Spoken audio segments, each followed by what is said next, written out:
La seule compétence de la province, c'est la prévention de la délinquance. Donc l'idée, c'est de trouver des solutions. Donc il y a un certain nombre de propositions sur l'alcool, sur l'errance des mineurs, où on a du mal à avoir une responsabilisation des parents, sur les addictions. On fait aussi beaucoup de choses pour essayer de faire que les jeunes se dirigent plutôt vers des associations sportives, culturelles, etc. Mais il y a aussi des actions très concrètes parce que les cambriolages ont explosé, les atteintes aux biens ont augmenté de plus de 30%, ça veut dire en gros les cambriolages. Tout le monde est touché, tous les quartiers de Nouméa, du Grand Nouméa et même de Brousse. Et donc il y a un dispositif très concret, Sud Sécurité, qui va permettre aux Calédoniens de bénéficier jusqu'à 30% de leur investissement en matière de sécurité pour leur habitation.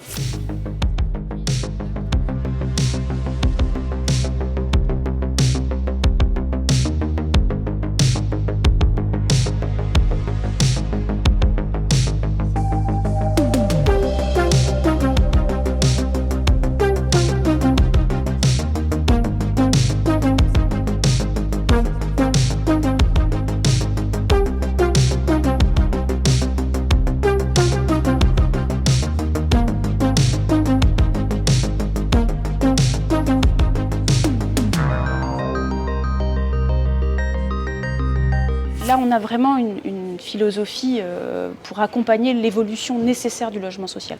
Ce qui s'est passé pendant les émeutes nous a alertés sur une situation qu'on connaissait déjà.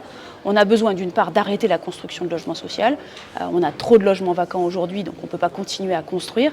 Et d'autre part, on a besoin de dédensifier un certain nombre de logements sociaux où finalement on a vu qu'on avait cette densité importante de logements sociaux avait sans doute contribué à la dégradation du climat social et donc aux émeutes de mai dernier. Donc ce plan, il a vocation à, de manière très concrète, d'une part à arrêter la construction de nouveaux logements, mais d'autre part à améliorer les conditions actuelles du logement social et à finalement faire évoluer un certain nombre de logements sociaux vers plus de responsabilité de la part des locataires.